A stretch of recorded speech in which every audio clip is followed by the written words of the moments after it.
On se retrouve cette semaine chez Accès Physio avec Sébastien pour parler d'échelle de douleur.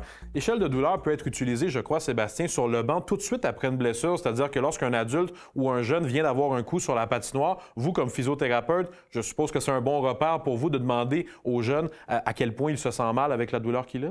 Oui, exactement. On va utiliser la fameuse échelle de douleur de 0 à 10, l'échelle où on va essayer de quantifier la quantité de douleur qu'on a, 0 étant aucune douleur et 10 étant la pire douleur On s'en va à imaginable. l'ambulance, ouais. Bien, exactement. Puis c'est aussi ce que les gens peuvent utiliser par eux-mêmes s'il n'y a pas nécessairement un thérapeute de disponible sur le bord du banc.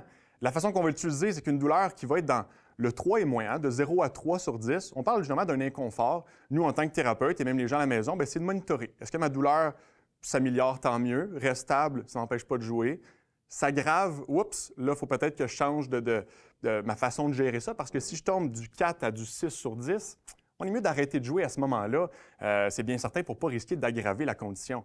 Et si finalement on dépasse ça, on tombe dans le 7, 8, évidemment 9 et 10 sur 10, là, dans certains cas, il faut aller à l'hôpital même dans un 8 à 10 sur 10. C'est quelque chose qui est plus grave. Là. Puis je suppose qu'il doit y avoir des risques lorsqu'on est, par exemple, à 2 ou à 3, que si on continue à jouer, bien là, on peut tomber dans une zone de 4 à 6 et rarement redescendre de cette zone-là ensuite. Là. C'est certain, si on est à 2-3 sur 10, on ne dit pas juste « bon, est parfait, continue comme Ouais. ça ». On va monitorer, on va s'assurer avec l'athlète, avec le jeune ou l'adulte, que ça reste dans du 2-3 ou que ça diminue même, parce que si ça s'aggrave, il faut qu'on change notre façon de gérer. Bien, Sébastien, merci pour l'échelle. Ça donne l'exemple un peu aux gens, peut-être qui n'ont pas la chance d'avoir un physiothérapeute sur le banc pendant un match, d'avoir cette idée-là en tête. Là. Exactement. Merci à toi.